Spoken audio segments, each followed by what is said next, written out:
Okay, in direct primary care, one of the things that's very different than a fee-for-service practice is the availability of the clinician for messaging, for texting, and all those sorts of things. And I think that's one of the main things that people really worry about is like, are my patients going to be bothering me all the frickin' time? Am I going to have a life outside of just like dealing with complaints and questions? And going on 4 years in direct primary care, I can definitely reassure you that you can have a life outside of just like constantly minding your phone and answering parents' questions, whether you're a pediatrician or a family practice doctor or internal medicine or a specialist or whatever it might be.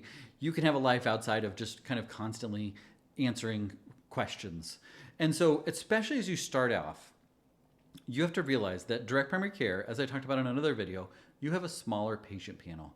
When I was in fee for service, we had 1,200, or no, not 1,200, like 2,200 patients per physician, which meant you were constantly seeing patients and people needed stuff all the time.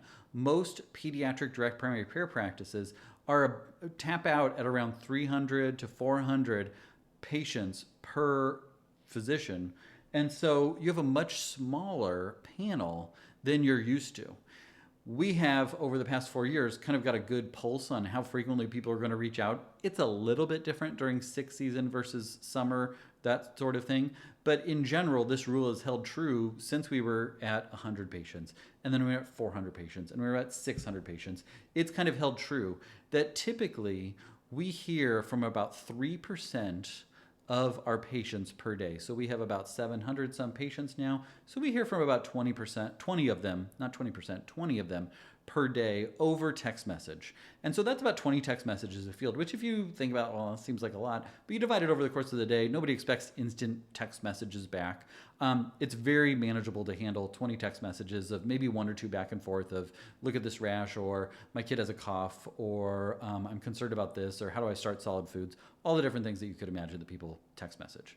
When it comes to visits in the office, we see about 1% to 2% of our panel each day. So when you have 100 patients, you're talking 1 to 3 visits per day. When you have 500 patients, you're seeing 5 to 10 patients per day.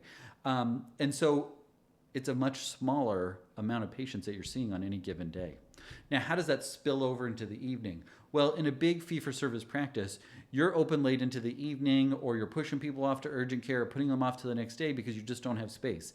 In a direct primary care practice, you have time. You can add somebody on. If they have a fussiness and a fever and they're wondering if the ears, sure, come over. Or, hey, I'm out, I'm running errands, I'm at my kid's performance at school right now, but I'll meet you at the office at 2 p.m. or 4 p.m. or 11 a.m. or whatever it might be. You're able to add them on so you don't have a huge stack of unhappy patients that had to go to urgent care or that had to book for first thing in the morning. Like, your schedule just opens up and it gives you so much more freedom. And then the last thing is, what you'll find is, instead of, when you go in for your checkup and it's a fee-for-service practice and you haven't seen the doctor in 3 months, you have an Apple Notes full of questions to ask. So it's a really high pressure, high stakes visit where you have to claw for every piece of healthcare that you can get because they're busy and they got other patients waiting and you've been waiting and your kid is upset and fussy and all those different things. Well, when it's easy for patients to reach you and you know that they know that you're going to respond if they have a question, it doesn't have to be instantaneous, but they know they can put their question out there and they'll get a reply back.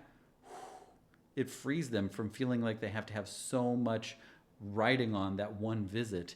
And so the visits are faster and they reach out less because they know when they have a question or concern, you're going to be there for them. Now, it doesn't mean you have to be there at 8 o'clock at night on a Friday night when you're out on a date to put down your phone or leave to go do stitches or anything like that. There's no expectation of that. And I can talk more about how to set those expectations in another video. But I think it's worth noting that it is very manageable when you have a small panel to set expectations, to meet and exceed the expectations, and also to have a life and practice that works for you in the midst of all the other stuff on your plate, the good and the bad and the busy and the time for your family and the balance and all those sorts of things, much more manageable with a small practice panel.